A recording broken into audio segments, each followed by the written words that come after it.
Rendez grâce en toutes choses, car c'est à votre égard la volonté de Dieu en Jésus-Christ. N'éteignez pas l'esprit, ne méprisez pas les prophéties, mais examinez toutes choses, retenez ce qui est bon. Efforce-toi de te présenter devant Dieu comme un homme éprouvé, un ouvrier qui n'a point à rougir, qui dispense droitement la parole de la vérité.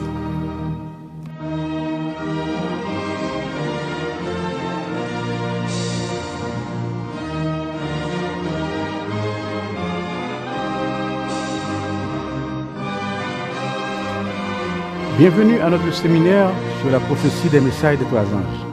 Nous vous invitons à prendre votre Bible, papier et plume, alors que nous allons étudier la parole de Dieu. Frères et sœurs de l'Église du reste, que la grâce, la miséricorde et la paix nous soient données de la part de Dieu notre Père et de notre Seigneur Jésus-Christ. Notre étude aujourd'hui est titrée « L'appel de la 11e heure » et se trouve dans le 20e chapitre du livre de Matthieu. Avant de débuter notre entretien, écoutons cette déclaration tirée des témoignages pour l'école du sabbat à la page 62. Nombreuses sont encore les vérités qui doivent être révélées au peuple de Dieu en ces temps de péril et de ténèbres. Mais c'est le dessein arrêté de Satan d'empêcher que la lumière brille dans le cœur des hommes. De précieuses vérités demeurent longtemps dans l'obscurité doivent être révélées avec un éclat qui rendra manifeste leur valeur sacrée, car Dieu glorifiera sa parole et la fera paraître sous un jour qu'il ne nous a pas encore été donné de connaître. Prenons une courte pause pour souligner quelques points importants à la lumière de cette déclaration. La servante du Seigneur nous dit ici qu'elles sont nombreuses les vérités qui doivent être révélées au peuple de Dieu, ce qui signifie que nous devons nous attendre à recevoir de nouvelles lumières, de nouvelles vérités. Elle ajoute en ces temps de péril et de ténèbres. Nous n'avons qu'à regarder autour de nous aujourd'hui pour nous rendre compte que nous sommes en train de vivre ces temps difficiles, ces temps de péril et d'obscurité. Elle dit, mais c'est le dessein arrêté de Satan d'empêcher que la lumière brille dans le cœur des hommes.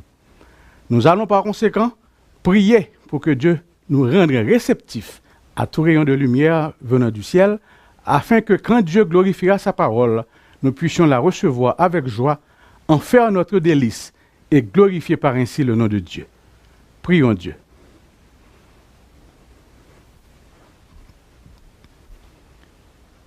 Notre Dieu, notre Père, que ton nom soit sanctifié, que ton royaume arrive, que ta volonté soit faite sur la terre comme au ciel. Sanctifie-nous par ta parole, car ta parole est la vérité. Ouvre nos yeux afin que nous puissions contempler les merveilles de ta loi. Accorde-nous ton Saint-Esprit et bénis-nous au nom de Jésus. Amen.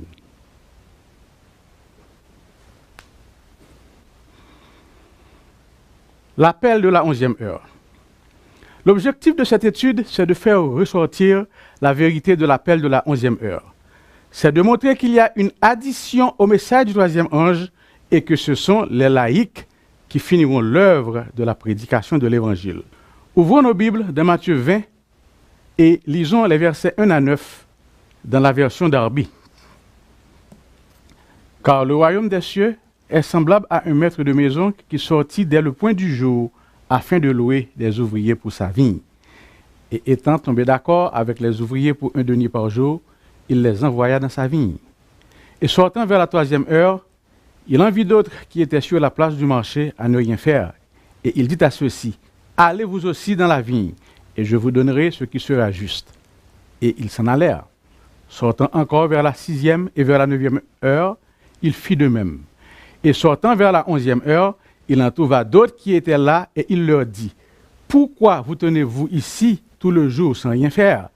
Ils lui disent, « Parce que personne ne nous a engagés. » Il leur dit, « Allez vous aussi dans la vigne, et vous recevrez ce qui sera juste. » Et le soir étant venu, le maître de la vigne dit à son intendant, « Appelle les ouvriers et paie-leur leur salaire, en commençant depuis les derniers jusqu'au premier. » Et lorsque ceux qui avaient été engagés vers la 11e heure furent venus, ils reçurent chacun un denier. Le récit mentionné dans Matthieu 20, versets 1 à 16 que nous venons de lire en partie, s'appelle une parabole. Qu'est-ce qu'une parabole? Une parabole est premièrement une comparaison développée dans un récit et sous laquelle se cachent quelques vérités ou un enseignement. Deuxièmement, c'est le fait de s'exprimer de façon voilée, d'une manière détournée. On retrouve ces deux définitions dans les paraboles de Jésus. Puisque nous parlons de paraboles, l'une des questions que nous pouvons nous poser est pourquoi Jésus parlait-il en parabole? La réponse à cette question est donnée par Jésus lui-même dans Matthieu 13, versets 10 à 11. Les disciples s'approchèrent et lui dirent « Pourquoi leur parles-tu en parabole ?» Jésus leur répondit « Parce qu'il vous a été donné de connaître les mystères du royaume des cieux et que cela ne leur a pas été donné. » De même, cette déclaration de la sœur White, que nous trouvons dans les paraboles de Jésus, aux pages 13 et 14, peut nous aider à comprendre pourquoi Jésus parlait à son peuple et à la foule en parabole. Elle dit, dans la première partie de son ministère, Jésus avait parlé d'une manière si claire que tous ses auditeurs pouvaient comprendre la vérité divine qui conduit au salut. Mais malheureusement, dans beaucoup de cœurs, elle n'avait pas pris racine. C'est pourquoi je leur parle en parabole, disait-il, parce qu'en voyant, ils ne voient point, et qu'en entendant, ils n'entendent ni ne comprennent. Car le cœur de ce peuple est devenu insensible. Ils ont tendu aussi leurs oreilles et ils ont fermé leurs yeux. Elle ajoute, le Christ devait aussi présenter des vérités que le peuple n'était pas préparé à recevoir, ni même à comprendre. C'est l'une des raisons pour lesquelles il enseignait en parabole.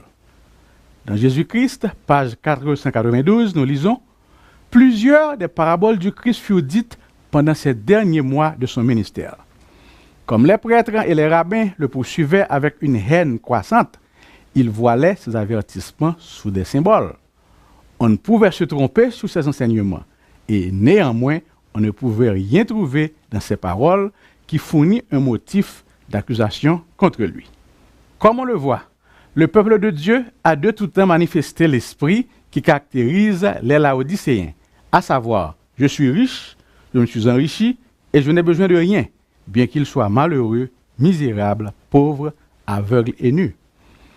À l'époque du Christ, les conducteurs juifs qui se bouchèrent les oreilles et endurcirent leur cœur pour ne pas accepter les nouvelles lumières et les vérités que le Christ enseignait, imposèrent au peuple également d'écouter les paroles de Jésus. C'est pourquoi Jésus leur disait dans Matthieu 23, verset 13, « Malheur à vous, scribes et pharisiens hypocrites, parce que vous fermez aux hommes le royaume des cieux, vous n'y entrez pas vous-même et vous n'y laissez pas entrer ceux qui veulent entrer. » Aujourd'hui, ce même phénomène s'accomplit sous nos yeux. Dans le but d'arriver à dégager les vérités incluses dans la parabole, il nous faut mettre l'accent sur les points significatifs de la parabole. Le maître de maison, comme le sait tout étudiant de la Bible, c'est le Seigneur lui-même. Les ouvriers, ce sont ses serviteurs. Le denier, c'est la récompense. La place du marché, c'est l'église. Sa vigne, c'est le lieu où les serviteurs doivent travailler. Le jour est symbolique. Il représente une période de temps qui resplendit d'une grande lumière. La période de travail est précédée et suivie d'une nuit. Autrement, il n'y aurait pas dès le point du jour et le soir étant venu. À remarquer que le maître de maison embauche des ouvriers à 5 moments différents. Dès le point du jour ou dès le matin, à la 3e heure, à la 6e heure, à la 9e heure, à la 11e heure. Dans chacune des 3 premières périodes, seulement un groupe d'ouvriers sont embauchés. Au cours de la 4e et dernière période, 2 groupes d'ouvriers sont embauchés. L'accord d'un denier par jour n'est conclu qu'avec le premier groupe. Les autres groupes doivent recevoir ce qui est juste. À la fin de la journée, tous reçoivent le même salaire, un denier, bien que le dernier groupe d'ouvriers n'ait travaillé qu'1 heure. Les premiers sont payés en dernier et les derniers en premier. La question que nous pouvons nous poser est celle-ci. Comment pouvons-nous savoir avec assurance l'heure à laquelle nous sommes appelés? Ou en d'autres termes, si notre propre appel à travailler dans la vigne est venu? Pour répondre à cette question, il nous faut d'abord déterminer quand commence et finit la parabole. Pour avoir cette connaissance vitale, il nous faut simplement, grâce aux faits détaillés qui vont suivre, considérer le fait que la nuit symbolique qui précède le jour symbolique doit nécessairement représenter la période antérieure à l'apparition de la Bible, avant que la lumière des Écritures ne commençât à briller dans le cœur des hommes.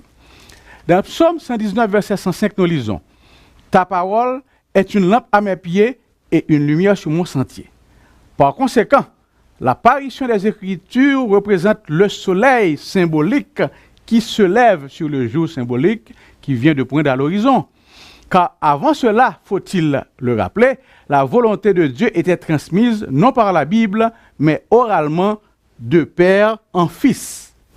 C'est pour cette raison qu'on en est venu à considérer cette époque comme celle de la tradition orale. Écoutons à ce propos ce que nous dit l'inspiration dans la tragédie des siècles à la page 9 et 10. Commençons par le deuxième paragraphe. Au cours des 25 premiers siècles de l'histoire de notre monde, il n'y eut pas de révélation écrite. La lumière de Dieu était transmise oralement de génération en génération. C'est au jour de Moïse que la parole écrite fit son apparition.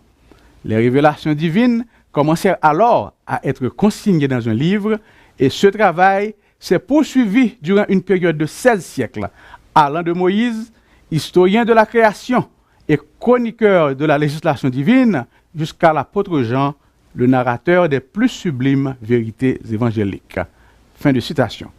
Ceci étant dit, nous allons maintenant essayer d'identifier, à la lumière de la parole de Dieu et de l'esprit de prophétie, les divers groupes d'ouvriers de la parabole, ainsi que le genre de travail qu'ils étaient appelés à produire. Mais avant de le faire, nous allons prendre une pause pour pouvoir considérer le graphique que nous avons devant nos yeux. À l'époque du Christ, et même de nos jours dans certains pays, l'heure est contrôlée par le lever et le coucher du soleil à 12 heures. Près de l'équateur, où les jours et les nuits sont continuellement égaux, le soleil se couche à 12 heures et le soleil se lève à 12 heures.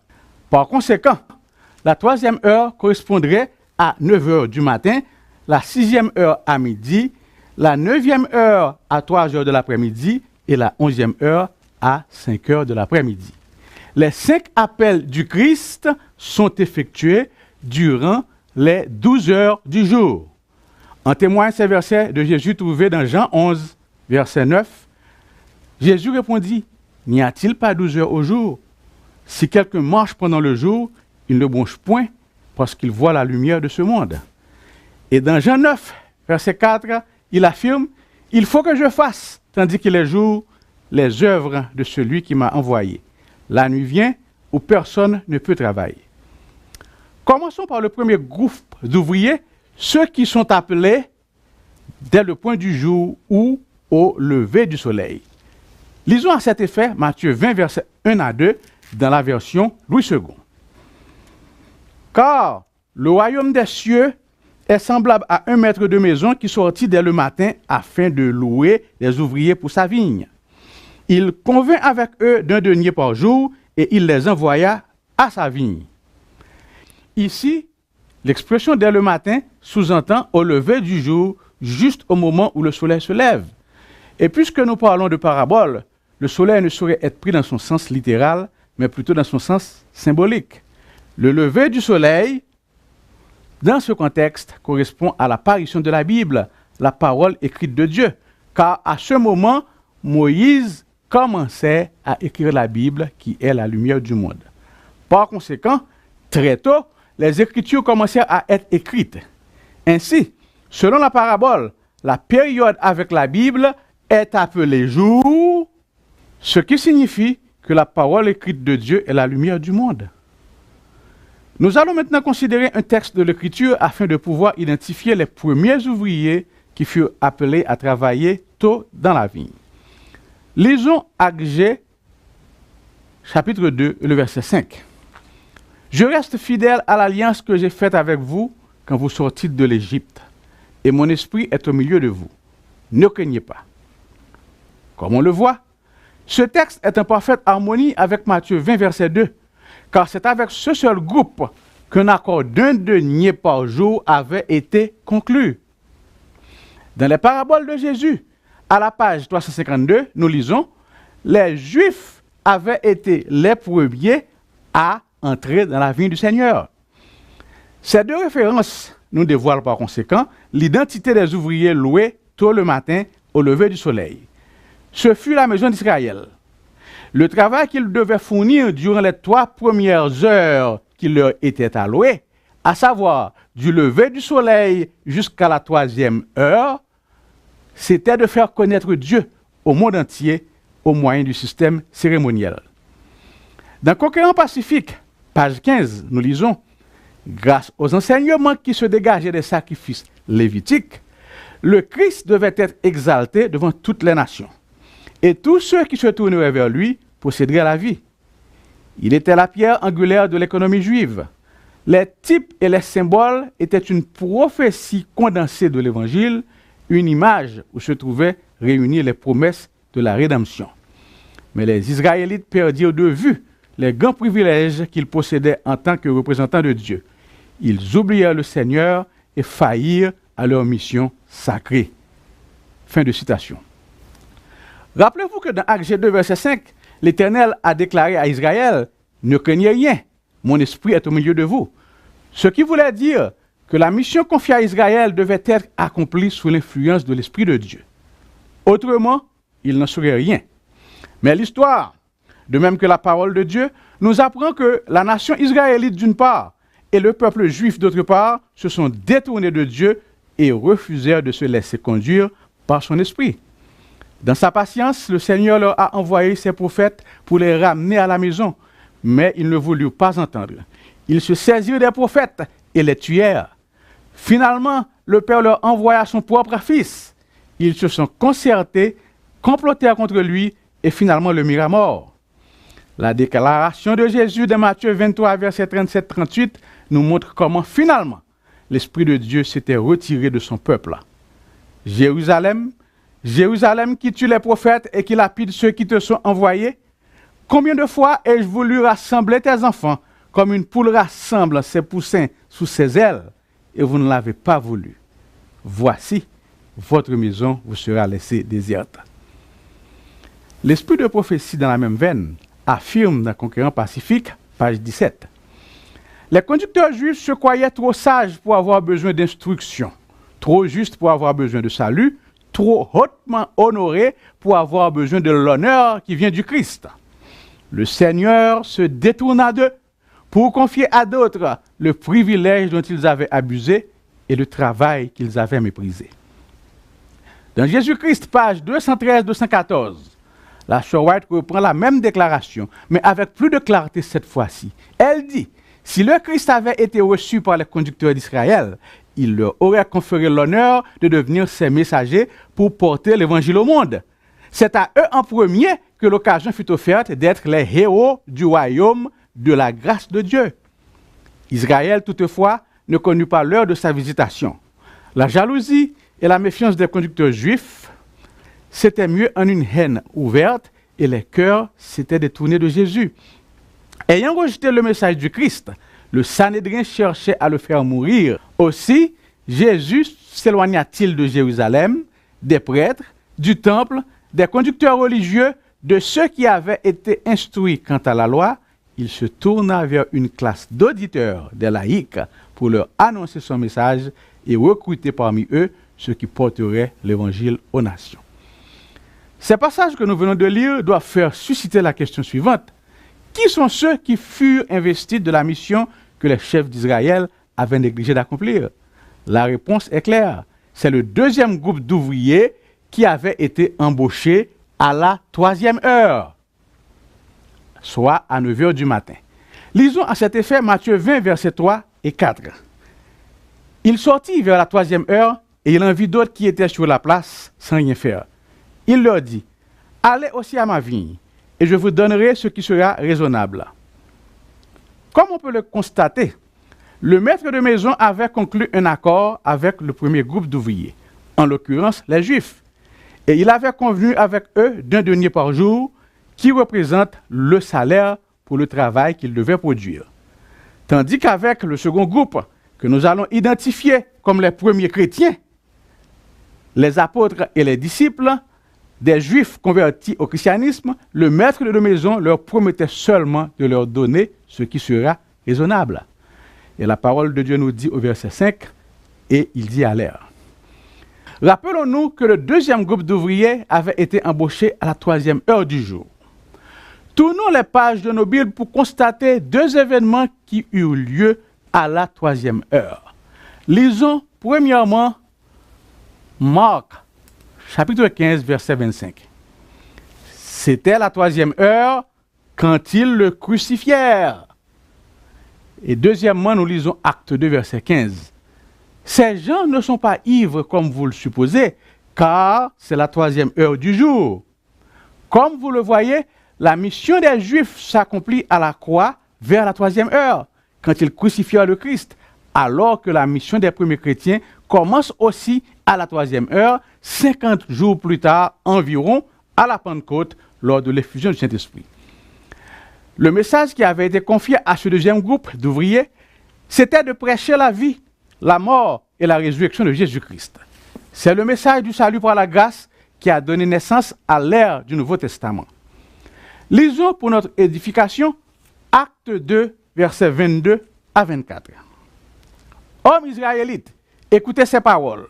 Jésus de Nazareth, cet homme à qui Dieu a rendu témoignage devant vous par les miracles, les prodiges et les signes qu'il a opérés par lui au milieu de vous, comme vous le savez vous-même, cet homme, livré selon le dessein arrêté et selon la prescience de Dieu, vous l'avez crucifié, vous l'avez fait mourir par la main des impies.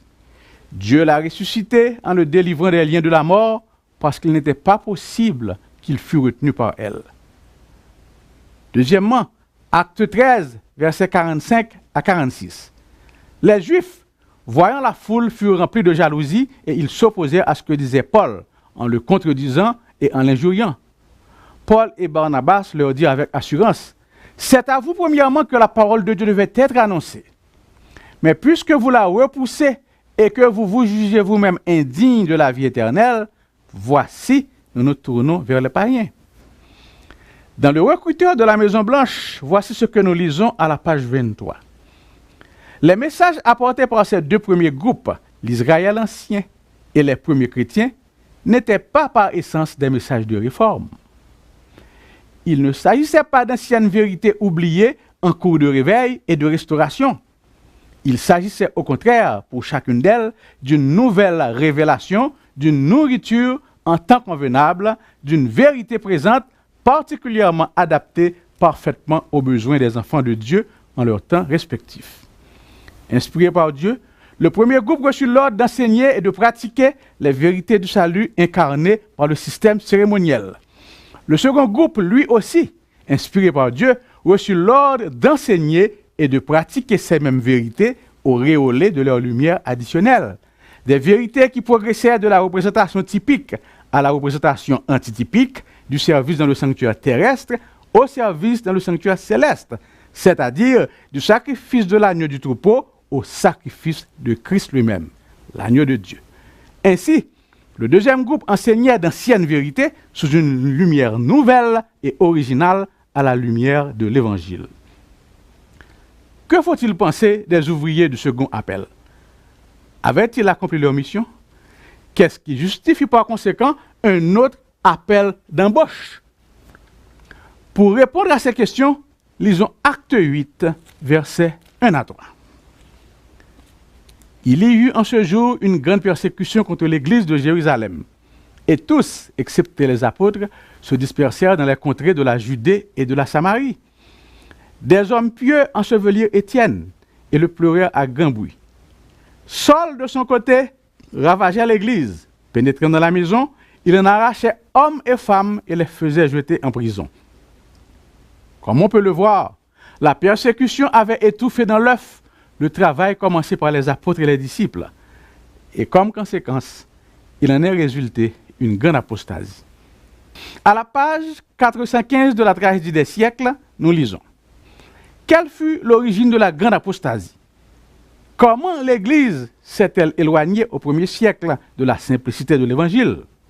C'est en adoptant les pratiques païennes afin de faciliter la conversion des païens. Pendant la vie des apôtres, l'Église resta relativement pure. Mais vers la fin du second siècle, la plupart des églises se transformèrent. La simplicité première disparut et insensiblement, à mesure que les anciens disciples descendaient dans la tombe, leurs enfants, en compagnie des nouveaux convertis, entrèrent en scène et donnèrent une forme nouvelle à la cause. Pour obtenir des conversions, on abaissa le niveau de la foi chrétienne. Le paganisme inonda l'Église et y introduisit ses coutumes, ses pratiques et ses idoles. C'est tout cela qui justifie l'appel de la 6e heure. Qui sont-ils les ouvriers de la 6e heure et quel fut leur message? Lisons Matthieu chapitre 20, verset 5. Il sortit de nouveau vers la 6e et vers la 9e, et il fit de même. Relisons une fois de plus le recruteur de la Maison Blanche, pages 24 et 25. N'était qu'une simple tentative en vue du rétablissement d'anciennes vérités piétinées, et non pas destinée à en révéler de nouvelles, la réforme protestante n'avait pas de message qui lui appartint en propre. Elle ne possédait rien qui n'avait pas été précédemment enseigné dans le passé. Par conséquent, nous devrions rechercher le troisième groupe ainsi que son message pendant les années qui furent suite à la réforme. Pour être plus précis, la réforme opérée par Luther invitait au retour à un message délivré précédemment. Luther déclara « Le juste vivra par la foi ». La doctrine du Saint-Esprit, prêchée par Knox, celle de la grâce prêchée par Wesley et celle du baptême par immersion délivrée par Campbell furent enseignées par les apôtres. La seule révélation d'une vérité prophétique nouvelle prêchée après les années de la Réforme fut celle de la purification du sanctuaire trouvée dans Daniel 8, verset 14, 2300 soirs et matins, puis le sanctuaire sera purifié. Ce fut le message apporté par les adventistes du premier jour, plus précisément par William Miller, cet Américain qui fut à l'origine d'un grand réveil religieux. Dans la tragédie des siècles, aux pages 343 et 336, nous lisons ce qui suit.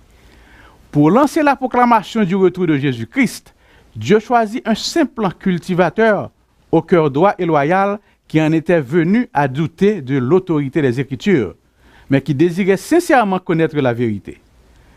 Une grande réforme devait se produire pour préparer un peuple digne de subsister au jour de Dieu. Voyant que plusieurs de ceux qui prétendaient être ses enfants n'édifiaient pas en vue de l'éternité, Dieu, dans sa miséricorde, allait leur adresser un message d'avertissement pour les arracher à leur torpeur et les amener à se préparer pour la venue du Seigneur. Dans la tragédie des siècles, page 358, il est dit « De même qu'Élisée avait abandonné sa charrue pour revêtir le manteau du prophète, de même, William Miller, appelé à quitter sa ferme, s'en alla en tremblant révéler au monde les mystères du royaume de Dieu. Il exposait à ses auditeurs, en détail, le lent accomplissement des chaînes prophétiques jusqu'à l'époque de l'avènement du Christ. À chaque nouvelle tentative, ses forces et son courage augmentaient à la vue du vif intérêt suscité par ces paroles. À la page 398 du même ouvrage, au premier paragraphe, nous lisons encore « William Miller et ses collaborateurs furent chargés de faire entendre le message aux États-Unis où la prophétie de l'ange d'Apocalypse, chapitre 14, verset 6, eut son accomplissement le plus complet. Ce pays devint le centre d'un grand mouvement. Les écrits de Miller et de ses associés furent envoyés jusque dans les pays les plus lointains. L'heureuse nouvelle du prochain retour du Christ atteignit les missionnaires dans toutes les parties du monde.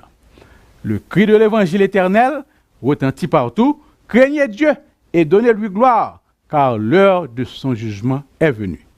Ainsi donc, le troisième groupe d'ouvriers était porteur d'un message nouveau et distinct. Et comme nous le savons, tous ils commencèrent à en faire la proclamation en l'année 1833, en annonçant que la purification du sanctuaire devait commencer en l'année 1844. C'est ainsi qu'en 1833, l'horloge symbolique marqua le coup de la 6e heure et que le mouvement adventiste a pris naissance. Apocalypse 14, verset 6, « Je vis un autre ange qui volait par le milieu du ciel ayant un évangile éternel pour l'annoncer aux habitants de la terre, à toute nation, à toute tribu et à tout peuple.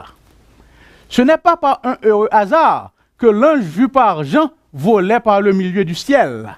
Et ce n'est pas non plus par une simple coïncidence que William Miller et ses associés furent appelés à la 6e heure, ou à midi, à l'heure où le soleil se trouve au milieu du ciel.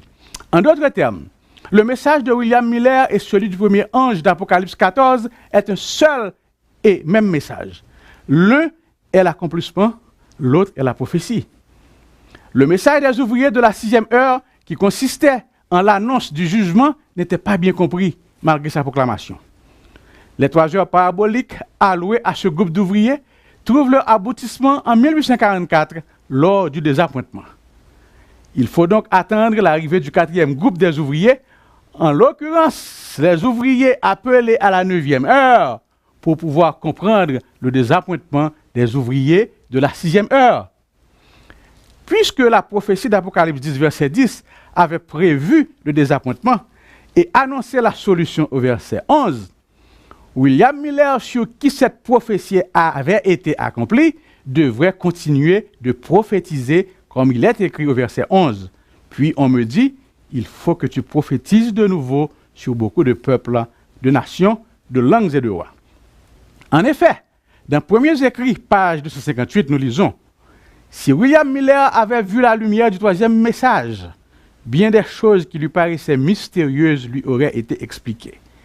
Moïse commit une erreur au moment où il allait entrer dans la terre promise. Je vis que, de même, William Miller erra au moment où il allait pénétrer dans la Canaan céleste en laissant son influence agir contre la vérité. À bien considérer, le message des ouvriers de la 6e heure et le message des ouvriers de la 9e heure ont un point commun, pour ne pas dire qu'ils avaient à proclamer un même message. Et ce n'est pas par hasard que le maître de maison associe ces deux mouvements l'un à l'autre. La même année qui vit l'aboutissement du mouvement millérite, vit aussi l'émergence des ouvriers de la 9e heure. Qui sont-ils les ouvriers de la 9e heure? Retournons aux recruteurs de la Maison Blanche et aux pages 25, 26 et 27. Parlant des deux appels, 6e et 9e, non pas de façon séparée, comme dans le cas des deux appels précédents, mais de manière conjointe, la déclaration « il sortit encore vers la 6e heure et vers la 9e heure » montre que le message et les ouvriers de la 6e heure devaient être étroitement associés avec les ouvriers du 4e appel. C'est ainsi que les ouvriers de la 6e heure et leur message, celui des adventistes du premier jour et le groupe d'ouvriers de la 9e heure et leur message, celui des adventistes du 7e jour, fusionnèrent en un seul, car le message du premier était lui-même désigné par Dieu à mettre en lumière le message du second.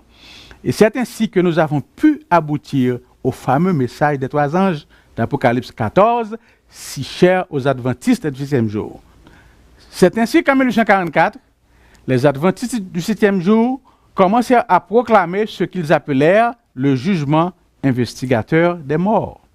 Ce qui en termes bibliques signifie que ceux qui n'ont pas l'habit de noces sont jetés dehors. Matthieu 22, versets 11 et 13. Que la porte se referme sur les 5 vierges folles. Matthieu 25, verset 10. Que les brebis et les boucs sont séparés. Matthieu 25, versets 32 et 33. Et que les bons poissons sont séparés d'avec les mauvais poissons. Matthieu 13, verset 48. Toutes ces séparations ayant lieu parmi les morts. Ils comprirent parfaitement tous ces événements comme étant les mêmes pour désigner le jour antitypique des expiations, le jour où sont enlevés des livres du ciel les noms de ceux qui, au soir de leur carrière terrestre, ne sont pas parvenus à faire partie des élus qui se lèveront lors de la première résurrection, lors de la résurrection des justes. Apocalypse 20, versets 5 et 6. Tous ces aspects se résument dans ces mots. Puis le sanctuaire sera purifié.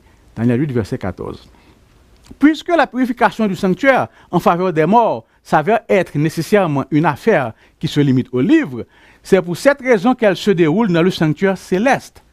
Ainsi, les noms de ceux qui n'ont pas droit à la première résurrection sont rayés d'avec les noms de ceux qui y ont droit.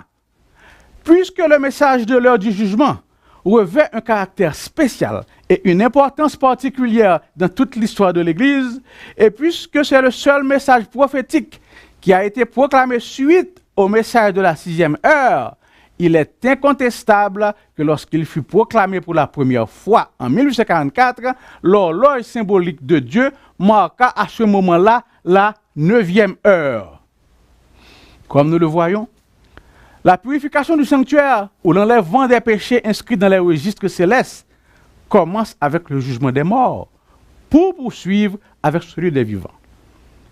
Arrêtons-nous un instant pour faire une brève récapitulation. Nous avons vu jusqu'ici que les ouvriers embauchés tôt le matin représentaient la maison d'Israël. Les premiers chrétiens furent appelés à la 3e heure. Les adventistes du premier jour ou les milléristes à la 6e heure et les adventistes du 7e jour furent embauchés à la 9e heure. A bien remarqué que chaque groupe d'ouvriers avait une période de 3 heures de temps pour exécuter leurs tâches. Autrement dit, le groupe embauché à la 9e heure aurait dû terminer son ouvrage à la 12e heure, représentant la fin de la journée de travail ou de la prédication de l'Évangile.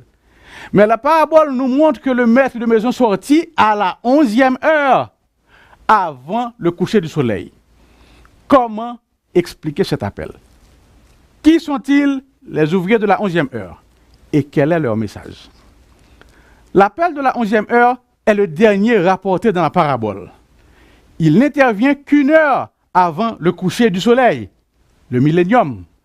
Le temps réservé à sa proclamation est plus court que celui d'aucun autre message universel jamais présenté au monde. Quoique le temps qui lui est imparti soit le plus court entre tous, son champ d'action est plus étendu qu'aucun autre message. Le fait qu'il soit prêché avec une grande rapidité est de la plus haute importance, car c'est par lui que le monde sera jugé.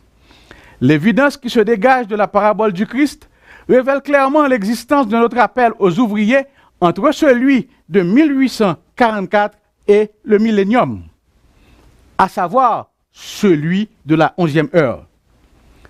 Puisqu'il en est ainsi, pourquoi le mouvement suscité à la 9e heure en 1844 n'a-t-il pas annoncé à l'Église que d'autres vérités viendraient par la suite et qu'un autre message, un autre appel devait arriver? L'Esprit de Dieu ne nous a-t-il pas avertis dans Témoignage pour l'Église, volume 3, page 12, en ce sens? Nous devons mettre de côté nos idées étroites, égoïstes, et nous souvenir que nous avons à accomplir une œuvre de la plus haute importance. Cette œuvre consiste à faire retentir le premier, le second et le 3e message, et à préparer ainsi la venue de cet autre ange qui doit éclairer la terre de sa gloire. Qui sont les ouvriers de la 11e heure et quel est leur message? Les ouvriers de la 11e heure peuvent être facilement identifiés quand on considère que l'appel de la 11e heure vient dans la période accordée aux ouvriers de la 9e heure. Ceci indique que l'appel de la 11e heure n'est pas une autre église, mais un mouvement laïque, un appel dans un appel. Ceci montre également que quelque chose ne va pas et que l'achèvement de l'œuvre de l'Évangile est retardé. Et puisque ces ouvriers sont appelés tout juste 1 heure avant le coucher du soleil, le verset 6 d'Apocalypse 10 trouve ici son application. Il n'y aurait plus de temps. S'il n'y a pas de temps pour l'instauration de nouveaux mouvements, il n'y a alors qu'une solution à ce problème troublant. C'est de séparer le bon grain de l'ivraie en frappant ceux qui contrôlent l'œuvre et qui maintiennent le peuple de Dieu dans l'esclavage du péché. Par conséquent, les ennemis de Dieu seront éliminés par les 5 hommes d'Ézéchiel 9. Ainsi donc, les ouvriers de la 11e heure seront les adventistes du 6e jour fidèles qui survivront à la purification de l'Église lors de la séparation du blé et de l'ivraie et qui proclameront le grand cri au monde entier. La sœur White, faisant mention des 144 000, déclare un témoignage pour l'Église, volume 1, pages 384 et 385. Le vrai peuple de Dieu, qui a à cœur l'œuvre du Seigneur et le salut des âmes, considérera toujours le péché dans sa terrible réalité. Il acceptera toujours que soient fidèlement et clairement révélés les péchés qui l'assaillent si facilement. Il aura un sens aigu de ses fautes, tout particulièrement aux dernières heures de l'histoire de l'Église, au moment où sont scellés les 144 000 qui doivent se tenir sans tâche devant le trône de Dieu. Quel est le message de la 11e heure? Lisons pour notre édification Apocalypse 18, versets 1, 2 et 4. Après cela, je vis descendre du ciel un autre ange qui avait une grande autorité, et la terre fut éclairée de sa gloire. Il cria d'une voix forte, disant, elle est tombée, Babylone la grande. Elle est devenue une habitation de démons, un repère de tout esprit impur, un repère de tout oiseau impur et odieux. Et j'entendis du ciel une autre voix qui disait, sortez du milieu d'elle, mon peuple, afin que vous ne participiez point à ses péchés et que vous n'ayez point de part à ses fléaux. Écoutons ce que dit l'esprit de prophétie d'un premier écrit, page 77, concernant le message de cet autre ange. J'ai vu des anges voler rapidement ça et là dans le ciel, descendre sur la terre, puis remonter au ciel, préparant l'accomplissement de quelques événements importants. Ensuite, j'en vis un autre puissant, envoyé sur la terre pour joindre sa voix au troisième ange, afin de donner force et puissance à son message. Cet ange était doué d'une grande puissance et environné de gloire. La lumière qui l'accompagnait pénétrait partout. L'œuvre de cet ange vient seconder celle du troisième message au moment où sa proclamation devient un grand cri. Le peuple de Dieu est ainsi préparé pour triompher à l'heure de la tentation qu'il doit bientôt affronter. Je vis ces deux anges environnés d'une grande lumière, proclamant sans crainte le message du troisième ange. Ce message semblait être une addition au troisième message, de même que le cri de minuit s'était joint au message du second ange en 1844. Fin de citation. Soulignons quelques points importants tirés de cette déclaration. Premièrement, le quatrième ange donne force et puissance au message du troisième ange. Deuxièmement, il unit sa voix à celle du troisième ange. Ceci indique qu'il a sa propre voix, son propre message. Troisièmement, il prépare le peuple de Dieu à l'heure de la tentation qui les attend. Sans cet ange, l'Église ne sera pas prête pour le temps de détresse qui est devant elle. Quatrièmement, quand ce message sera donné, il doit être proclamé sans crainte. Ceci ne se fait pas maintenant. Par conséquent, cet appel est encore futur. Cinquièmement, c'est une addition au message du troisième ange. Par conséquent, cet autre ange est un message séparé à part du troisième ange. Mais il lui donnera force et puissance pour qu'il devienne un grand cri. Ce n'est pas l'effusion du Saint-Esprit, mais un message qui prépare l'Église à recevoir l'effusion de l'Esprit. Ce message de la 11e heure est par conséquent le message du grand cri d'Apocalypse 18. Quand les ouvriers de la 11e heure, les 144 000 prêcheront le message du grand cri, ils ramèneront une grande foule innombrable, comme cela est rapporté d'un prophète Zéwa à la page 141. Parmi les habitants de la terre, répandus dans toutes les nations, se trouvent des hommes qui n'ont jamais fléchi les genoux devant Baal. Semblables aux étoiles qui n'apparaissent qu'à la nuit, ils brilleront lorsque les ténèbres couvriront la terre et l'obscurité les peuples. Dans l'Afrique païenne, dans les pays catholiques d'Europe et de l'Amérique du Sud, en Chine, aux Indes, dans les îles lointaines et dans les lieux les plus reculés du globe, le Seigneur possède un firmament d'âmes d'élite qui apparaîtront dans tout leur éclat au sein des ténèbres, révélant au monde apostat le pouvoir transformateur de sa loi. À ne pas oublier que les ouvriers de la 11e heure, tout comme ceux de la 3e heure, se tenaient sur la place du marché sans rien faire. Ceci veut dire que ceux qui sont loués à la 11e heure ne sont pas de ceux qui étaient à l'œuvre. Ce ne sont pas les dirigeants. Cela signifie que de tous les messages jamais présentés au monde, aucun d'eux ne fut délivré par les hommes occupant une position élevée dans l'Église. Ils furent proclamés par d'humbles hommes dont les services ne semblaient pas d'une grande nécessité aux yeux des dirigeants de l'Église. Dans chacun des cas, ces messages furent rejetés par les hommes les plus en vue dans l'Église. Remarquez la question du maître de maison. Pourquoi vous tenez-vous ici toute la journée sans rien faire? Cela veut dire qu'ils auraient dû être à l'œuvre. Ils lui répondirent, c'est que personne ne nous a loués. Ceci rend manifeste que les ouvriers de la 11e heure sont des laïcs fidèles qui attendent anxieusement pour servir le Seigneur, mais à qui l'opportunité n'avait pas été donnée auparavant. L'esprit de prophétie, parlant des ouvriers de la 11e heure, déclare dans Service chrétien, page 61, ce qui suit. Dans l'œuvre ultime et solennelle, à la 11e heure, peu de grands hommes seront engagés. Ils sont prétentieux, indépendants à l'égard de Dieu et il ne peut les employer. Le Seigneur a des serviteurs fidèles qui, dans cette époque d'épreuve et d'ébranlement, se révéleront au jour. Ce sont des chrétiens de valeur, actuellement inconnus, qui n'ont pas fléchi le genou devant Baal. Ils n'ont pas bénéficié de la lumière qui nous a été envoyée en faisceau étincelant. Pourtant, sous une apparence frustrante et peu attrayante, leur lumière propre, celle d'un caractère authentiquement chrétien, sera révélée. Pendant le jour, lorsque nous regardons vers le ciel, nous n'y voyons pas d'étoiles. Elles sont là, cependant, incrustées dans le firmament. Mais nos regards ne les distinguent pas. Leur éclat véritable n'apparaît que pendant la nuit. Retournons à Matthieu 20, versets 8 et 10. Quand le soir fut venu, le maître de la maison dit à son intendant, « Appelle les ouvriers et paie-leur le salaire en allant des derniers aux premiers. » Ceux de la 11e heure vinrent et reçurent chacun un denier. Les premiers vinrent ensuite, croyant recevoir davantage, mais ils reçurent chacun un denier.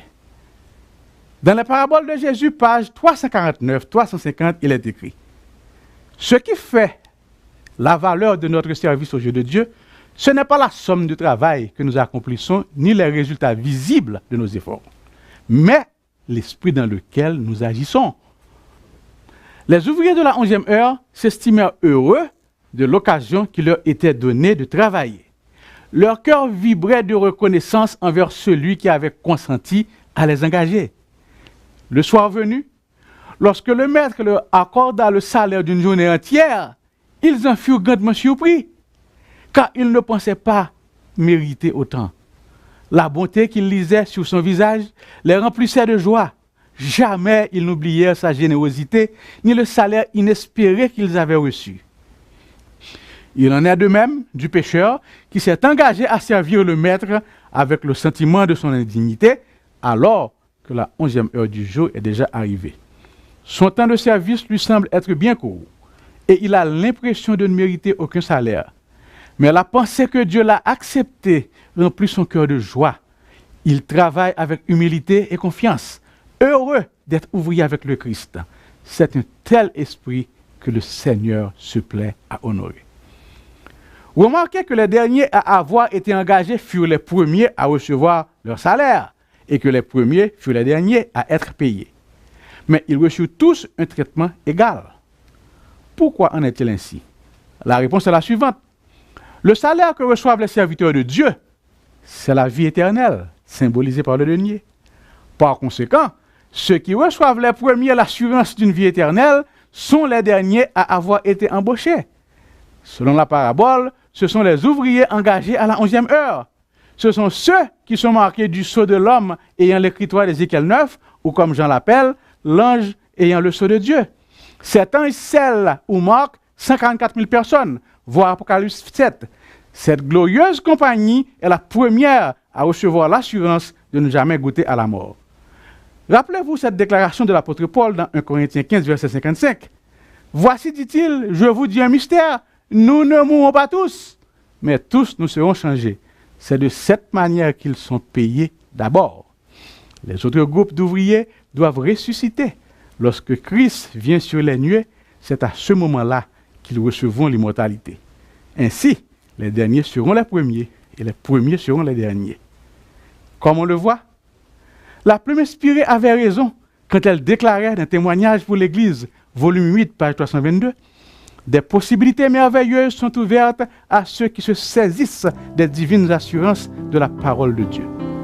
De glorieuses vérités doivent être présentées devant le peuple de Dieu. Des privilèges et des devoirs dont ils ne soupçonnent pas l'existence dans la Bible leur seront révélés. S'ils suivent le chemin de l'obéissance, s'ils font sa volonté, ils auront une connaissance de plus en plus approfondie des oracles de Dieu. Remercions le Seigneur pour sa sagesse et pour la révélation des vérités contenues dans cette parabole qui montre véritablement que le Seigneur, l'Éternel, ne fait rien sans avoir révélé son secret à ses serviteurs, les prophètes. Amos 3, verset 7. Que Dieu vous garde et vous bénisse.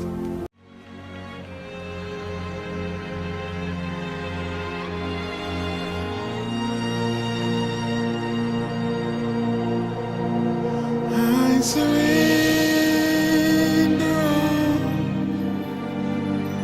to you.